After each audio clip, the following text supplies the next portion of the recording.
面团太黏了，揉不起来，我是不是揉的有精力了？是不是够软？为什么要摔？多做的话要怎么办？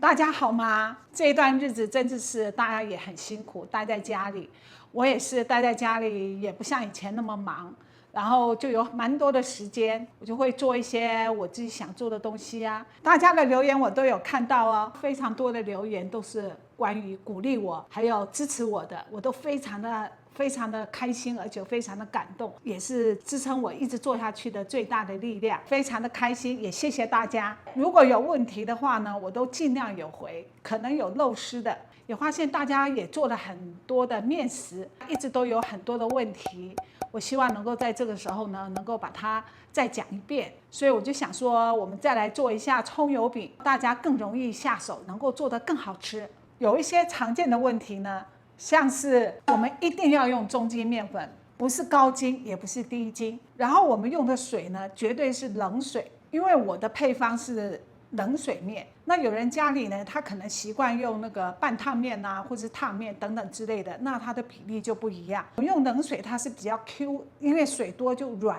如果你用烫面的话，它就只有软没有 Q 了，它的口感不同。那最常见的一个问题就是说，面团太黏了，揉不起来。那是因为面粉的它的厂牌不同，干湿度不同，而且我这个水分是抓到极限。所以你只要稍微面粉的含水量高一点，或者怎么样的话，水多了一点点呢，它就会很粘手。但是粘手的话，你有经验的话，你就很容易就用力揉到最后，就像我那个影片里面的，把手洗干净，它一团就很干净。如果你没有经验的话，我是觉得你碰到这种情况的话呢，你就多加一把面粉下去一起揉，也是很好吃的，困难度就不会那么高。你在做里面慢慢试验，慢慢就会掌握住它的那个干湿度了。初学者的话呢，我建议是你就100克的面粉少放2克的水，或是3克的水都可以。那这个面团怎么判断它我是不是揉的有精力了，是不是够软？也就是你揉了以后，你用手去捏这个面团，它很软很细，然后你拉它有那个强度，那就是好了。如果你一碰它就断了，那就是精力还没有揉出来。不像面包一样拉的那个很长，就是稍微扯一下，它好像有一种强度，那就好了。这个揉多久不是重点，比如说有一个人他有健身，他的手力，或是他常常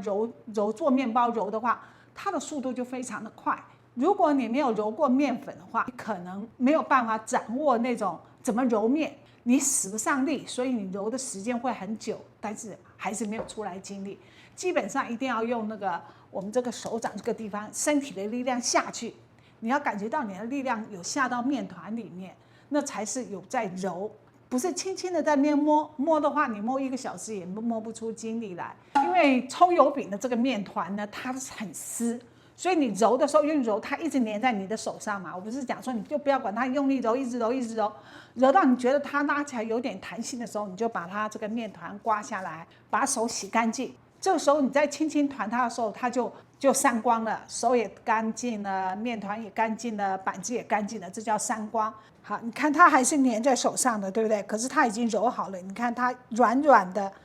然后有弹性的。这个时候你才把它用刮板把它刮干净，好，刮下来，然后用这个手轻轻这样揉，它就不会粘手的。如果你水分少，比如说我们揉那个水饺皮的话，它就没有这个步骤，它就一直揉到散光，都不需要把它清干净，它就会散光。所以葱油饼差就差在这个地方，因为它太湿，所以一定要多一个步骤，就是把那个面团揉好，先刮下来，手清干净，这点很重要。我们这个是厚的油饼，为什么要摔？摔的时间也要拿捏的刚刚好。比如说我们油抹上了，对不对？那个油有人说它层次出不来，就是因为你的油抹的不够，它一层一层都粘住了。那我们抹的油够了以后，油跟皮它是一层层是有分的。但是你要松开来呢，一定要在8分熟的时候，也就是2面都上色了，然后我们用力这一摔，就让它松开，里面的层次松开，它才会松软，有点像那个薄的葱抓饼，它最后要用这样推，把它推松。所以它道理是一样的。这个厚油饼你没办法用推的那你不能推的话怎么办呢？只有用摔的。那摔也是要多练一下了。那还有人问，就是说他如果多做的话要怎么办？那就是说你就擀成我们要的这个厚度，把它擀开的油饼大小以后，再放到冷冻柜哦，要记得是冷冻柜冻着。这样的话，你就要吃的时候你就拿出来，我们就把锅子稍微加热嘛，不要太热哦，要不然一放下去它一下就焦了。所以锅稍微热以后呢，你用中小火把饼放下去，锅盖盖上，要记得要盖锅盖。这个时候它才会解冻，等那个解冻，然后下面也上色，然后你上色以后，你一翻面，然后改成中火，盖锅盖，就开始正常的那个油饼的做法。冷冻的葱油饼从冰柜里面拿出来，就是马上进锅里面烙饼哦，你不能放在旁边让它解冻以后再来烙，这样的话那个饼就变成一堆烂泥，水也流出来了，那就不好吃了。我们葱油饼做好以后，你醒了以后，醒个20分钟，你不是擀成那个油饼大小了？一就是上锅去烙，